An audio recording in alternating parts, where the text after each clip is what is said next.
να αποκαλέσω γιατί δεν φτάνουν οι τίτλοι, γιατί δεν φτάνουν τα συναισθήματά μου να τα εκφράσω, δεν μπορώ.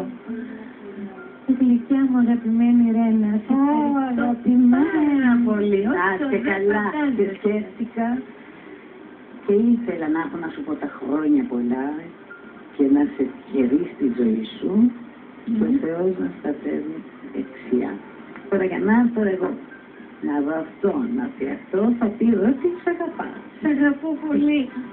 Αγάπη. Αχ, πού είναι η μαμά μου τώρα να χαρίσει για το κάνω, θα παντρευτώ ποτέ. Όχι που δεν θα παντρευτεί, θα παντρευτεί. Τι λέει?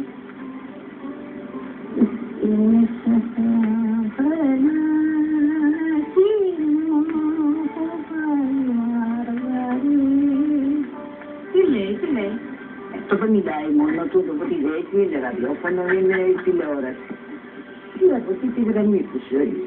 Δεν σε φίλησε μάνα. Δεν φίλησες βρε Ανέστη και τη μάνα σου. Χρόνια μας πολλά. Κάτι μαμά. Μάνα είναι μάνα. Εγώ την έχασα το 41 στο βομβαρδισμό της Κερκύρας. Οι Ιταλοί σκοτώσαν τη μάνα μου και τον πατέρα μου. Δυστυχώς παιδάκια είμαστε.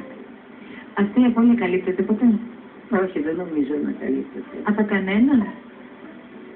Τι να σε καλύψει τώρα τα αδερφάκια μου. Αδελφοί, εμείς αγαπάμε, αυτό δεν το βλέπουμε. Αλλά η μάνα... Είστε με το σύζυγο. Και εμείς το σύζυγο είμαστε καλά. Καλά, αυτό το ξέρω. Είναι εδώ σήμερα.